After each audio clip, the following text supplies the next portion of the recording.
Cinema dialogue ఏదైతే రఫా రఫా ఆ dialogue ఉందో దాన్ని ప్లెకార్డ్గా తయారు చేసి పట్టుకున్నటువంటి వ్యక్తి రవితేజ అనే కుర్రోడి మీద ఇప్పుడు కేసు నమోదు చేశారు. ఇక్కడే విచిత్రం ఏంటంటే అతను వైసీపీ కాదు తెలుగుదేశం అని వైసీపీ ఆధారాలు చూపించింది. నేను తెలుగుదేశం కూడా అంగీకరించింది. కాకపోతే వాళ్ళ కుటుంబం ఇదివరకు కాంగ్రెస్లో ఉండేవాళ్ళు, మొన్న మధ్యన తెలుగుదేశంలోకి వచ్చారు. కానీ అబ్బాయి మైండ్లో మాత్రం వైసీపీలో ఉంది. కానీ ఇన్సూరెన్స్ కోసం తెలుగుదేశం కార్డు తీసుకున్నాడు. ఇట్లాంటివి చెప్పుకొచ్చారు. అసలు నువ్వు దేనికోసం తీసుకున్నారో అతను మదర్స్లోకి వెళ్ళి నువ్వేం చూడలేదు కదా, బట్ కార్డు అయితే ఉంది కదా. సరే, అతను అరెస్ట్ చేసినప్పుడు టీడీపీ కార్యకర్త అనబాక అదేదో అసాంఘిక శక్తి అని, కానీ వైఎస్ఆర్ కాంగ్రెస్ పార్టీ కార్యకర్త అని రాశారనమాట వార్త.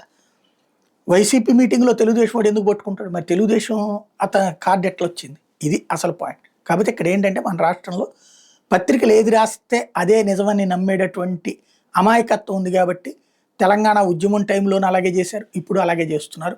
ప్రతిదీ మోసపూరిత వార్తలతోనే ప్రజల్ని మోసం చేస్తున్నారు.